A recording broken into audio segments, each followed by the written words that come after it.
If you don't buy it, you can't have it free. Last month I closed my physical office, and everyone works from home now.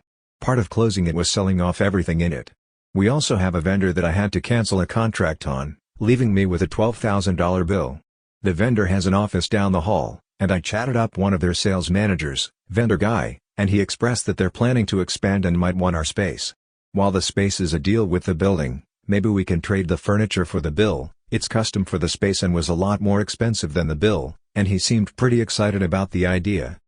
When we got a couple weeks away, I got the impression that he was clearly dragging his feet on buying the furniture, and I talked to the building management about hiring their waste contractor to haul it all out.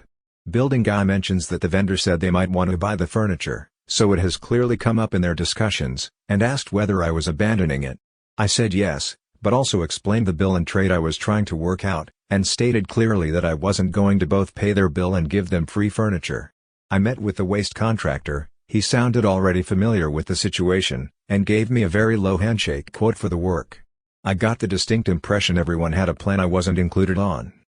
2 weeks before the lease was up, I contacted vendor guy and asked him how it was coming along. He said it was being handled by other folk in his company, and I told him to communicate that I needed an answer by the end of that week.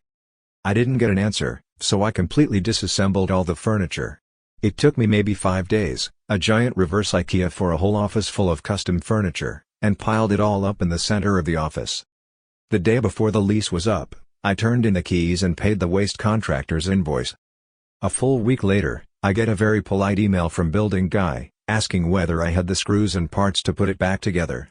No, I explained, I brought them all home along with the connecting plates and smaller metal parts, and threw them away there, and reminded him that I said if vendor guy didn't buy it, I had no intention of giving him anything for free.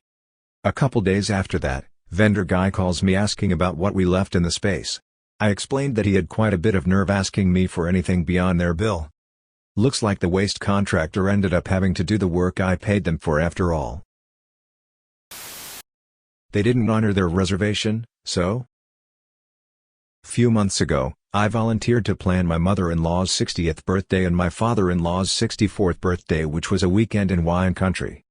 I had made a reservation for a group of 10 at a new upscale restaurant months beforehand.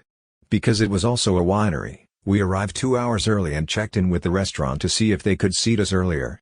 Despite an empty restaurant, they said they couldn't, and that was no big deal. We understood they could be low-staffed, so we went and got some wine and hung out and listened to live music. Close to our reservation time, I got a text from the restaurant to be seated. It was beginning to rain. We walked over to the hostess. She informed us that because it was raining, and because our table was outdoors, that they would not be able to seat us tonight. As calmly as I could, I explained to them that I have had a reservation for months. I've been here for 2 hours, and I was not told that my reservation was for an outdoor table or subject to rain. There was no indoor/outdoor option. I explained to them that it was for a 60th and 64th birthday party. I asked if they could split us up between tables, and they just kept saying that there was nothing they could do, and that it wasn't their fault. Because we can't control the weather. I snapped a little and said sharply, well, what you could have done was not reserve out a table to a large party that you could not guarantee. The manager just shrugged. We left, and because it was a Saturday at 6 p.m. there was no way we were getting a seat at another restaurant. I had to go to the grocery store and cook a full meal for 10 people. I emailed the manager to ask them if there was anything they could comp because our experience was so terrible. I got no response after a week, so I made multiple Gmail accounts, and left what was a fairly new restaurant 10 different 1-star reviews.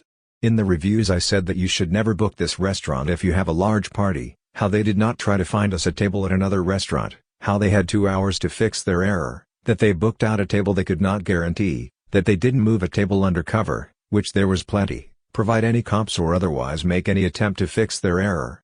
They ended up with a 2-star drop in their Google rating because of my reviews. I left 1 review for every person that did not get a seat. Several days after I had posted, they reached out offering to comp a meal for my in-laws if our group took the reviews down. Which I refused. My last glorious day as a Starbucks barista. I used to be a Starbucks barista. We had a woman who would come in every morning and order, I shit you not, a double tall vanilla latte with 3/8 a pump of vanilla. Not a half a pump, 3/8 a pump. She even made one of the baristas mark our bottle pump with a Sharpie. Every single day, The first cup we would make, no matter who made it, was always wrong. Either too sweet or not sweet enough. So after a while, I began to just pretend to make another drink, pull the steam wand and wave my hands about like a fool behind the machine. I would hand her back the same drink we made her the first time and it was always perfect the second time, even though it was the same drink. On my last day of work, this woman decided to come in twice that day. She was being over obnoxious and talking on her cell phone about deals and her assistant and essentially just announcing her importance to everyone in the room. It was 3 o'clock in the spring and the place was filled with teenagers ordering frappuccinos. I had both blenders going and both steam ones going when this woman decided to yell at me. God, I can barely hear myself think. So I replied, funny, I can still hear you complaining. If you knew me, you'd know I have the perfect facial expressions to go with it. I looked like a snarky little shit. I told her that I've been handing her back the same drink every morning for over a year too. I said verbatim, kinda embarrassing now that you know, right? 3/8 is half a pump for all intents and purposes here ma'am. She lost it. She demanded my manager fire me on the spot or she'd call corporate and we'd lose her business, blah blah blah. I hated my manager. He was the opposite of a spirit of the rules/law kind of person and really enjoyed making our lives more difficult than they needed to be. I knew that firing me actually reflects quite negatively on his quarterly reviews and knew he wouldn't do it. He told her it was my last day and the best he could do was send me home early, which would be a reward rather than a punishment since the store was so busy. She proceeded to spend the next 2 hours on hold with corporate outside, then when corporate either accidentally hung up on her or told her to shove it, she threw her glasses, called me a little bitch in front of a ton of kids, and ran to her car. I planted some mint. Last year one of my 40F partner's 47M relatives first got very sick and then died. While he was in hospital for several months, we regularly dropped by to look after his house, fix the garden, make sure nothing was amiss and such. Now, one of the neighbors is a real consolation prize. As she does not like to garden, she had the garden, front and back, of the property she has rented filled up with gravel. I think it's stupid and ugly, but as long as she is happy, more power to her, in her garden. Said neighbor started pestering my partner and me about things she wanted changed in the relative's garden. Bushes cut off, plants removed, that stuff. She also claimed that the way we were gardening was attracting harmful bugs, which, when I showed them to a friendly biologist, were confirmed to be wood sorrel seeds. Anyway, I talked everything through with her to confirm what needed doing and removed any plants that were threatening to intrude into her garden, ivy, blackberry etc. The only thing I did not cut was one hazel branch, as it was in the middle of a dry spell. Cutting them then is bad for the plant, and we were planning to relocate the bush anyway. I explained this to her and asked if she could wait until spring. She said it was fine and let me get back to gardening. The next time I dropped by, someone had hacked the branch in question off, at the widest area near the base, splintering it at a weird angle. To be clear, legally she was allowed to cut anything growing over her property back, and the branch was approximately 10 centimeters across the border. I'm just really annoyed she said it was fine to wait and then hacked at the plant the moment we were not looking. But as my partner's family was worried about the relative, I decided to let it slip and kept taking care of the garden. By now we have cut and relocated the hazel, as promised. There was an empty spot in the middle of the relative's front yard, maybe 6 by 4 feet, and I decided to put some regionally native mint there. In case you do not know, mint is a very useful plant. Insects like it, you can make it into tea, it smells delicious and keeps mosquitoes away, and it's unstoppable. I know it will spread into the neighbor's yard and mess up her peaceful gravel paradise, and it is all but impossible to get rid of. It spreads along underground root tendrils. My father thinks this is hilarious. Obviously I got my petty qualities from him. My partner, on the other hand, thinks I may have been unnecessarily mean. The family plans to sell the property, so by the time this problem becomes obvious we will be long gone. I have also ordered a bee-friendly mix to freshen up the grass in the backyard, as she complained the grass was too high growing and we had to rake out most of it. Can't sell a house with a bare dirt backyard, right? Don't contribute? Don't pretend that you did. One of the managers at work was going through some pretty horrific medical issues. He was well liked, so a collection was pretty inevitable. Of all the staff that knew him well, I was the only one organized enough to get it done, so it fell on me. While he was off sick, I put out an email, put a note on the board, and explained in the next big meeting that I would be collecting, and why. I made it clear that it was his birthday in a little over a month, and it would be a good idea to time it for that. Everyone seemed keen, and I got a lot of donations straight away. I made sure that I got everyone's name who donated, so I could get them to sign the card later on. One of my coworkers, Linda, made a bit of a show of saying that she would contribute later when she had the cash available. It was a little odd. Plenty of people don't carry cash, and she didn't need to make a deal out of it. These types of things are never huge amounts of money, and she certainly had plenty of it. But if she didn't want to contribute, I wasn't going to force her. A few weeks before I needed to buy the gift, I sent out an email to all so that they could contribute if they wanted to, and again a week before. In the next meeting, I let everyone know that I will be buying a gift that weekend and will send out a couple of options later that day. Everyone who contributed could vote. Of all people, Linda starts telling the room what to buy, despite not putting any money in still and making some pretty unsuitable suggestions. I reluctantly agree to put it on the list of choices and send it out to everyone who has donated. I buy the thing, and a card, and pass it round with a list of names. Someone is holding on to it, so I track it down to get it moving again. I happen to see Linda has added not only her name but a message that takes up loads of space. So I did something very petty. I went and bought a new card. I got everyone apart from Linda to re-sign and took it round to everyone else. Without her knowing.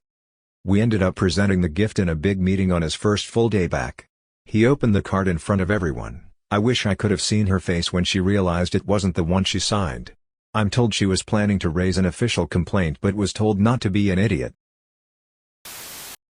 Fire me for speaking up? Enjoy going out of business. Many years ago, I worked at an automotive repair shop that was owned by a very nasty person. This person actually had 2 shops that he ran, and the best way I can describe him was as a tyrant. Both shops had cameras, and he would watch us work from the comfort of his home. If he saw something he didn't like, such as taking a 5-minute smoke break, or not sweeping for half a minute during downtime, or if he just wanted to bust balls, he would call the shop and harass us. Or better yet, at times, show up and harass us in person. In addition, he would regularly berate us for no reason, threaten to not pay us because the shops weren't busy, and would have an absolute meltdown if you dared question his authority. It was spectacular, in the worst of ways. After working for him for a few months, and dealing with his shenanigans, and getting sick of pointless arguments with him, I started reconsidering my employment there. Around the same time, the owner decided to move me from one shop to the other, really for no reason other than likely to try push me out, as that was what he did with the few people that I had already worked with. Odd coincidence being that I had not discussed my thoughts of leaving with anyone, but I digress. I genuinely disliked the idea of working at this other shop. It was older and a bit run down, plus it was in a pretty terrible area with high crime. But, I wanted to line something up elsewhere before I jumped ship. So I made the move. This is where the beginning of the end started for old Mr. Owner. Once I got settled into the new shop, I got to talking with my fellow technicians. As it turns out, the owner was unsurprisingly a racist scumbag, and every single one of the employees at this location, aside from me, was African American. I'll spare you the details, but let's just say it's a miracle that the owner came into the shop, said what he said, and walked out breathing. In addition, he would regularly send people home with no pay for the day just to be an ass. This went on for a few weeks, him coming by, being nasty to all of us, and I was over it, and was just about to leave as I had lined up other employment. The other techs were also over it. I went to give the owner my 2-week notice via phone, discreetly, which I should have known wasn't a great idea, and instead of discussing it like a human, he decided to come down and talk face to face. Well, our friend was so incensed that I put my notice in that he forced me to clock out and go home, and also forced 2 other techs who decided to stand up for me to do the same. I decided that I had enough of this guy's shit, and that not only did he deserve to have some kind of reciprocation against him, but the other techs deserved better than to continually being walked on. So I filed a complaint with the Department of Labor, and outlined everything. Within a few days they had launched an investigation, and of course the owner found out who filed the complaint and called the shop, and gave me hell about it, stupidly, because the phones he had were on recorded lines. Guess who I had requested to listen to that conversation? In the end, I was terminated by him prior to my 2 weeks being up, as were the 2 techs who stood behind me. I filed for unemployment, which he fought me on by filing appeals with a judge, then not showing up 3 times in a row. This prompted the judge to bar him from requesting appeals against me, and granting me full unemployment pay. Months later I got a written letter from him extending an apology and offered to work for him again. 2 months later, I got a letter from the DOL saying that the investigation was closed, and that he had been found guilty of multiple charges and was barred from operating a shop or any other business in the state for several years.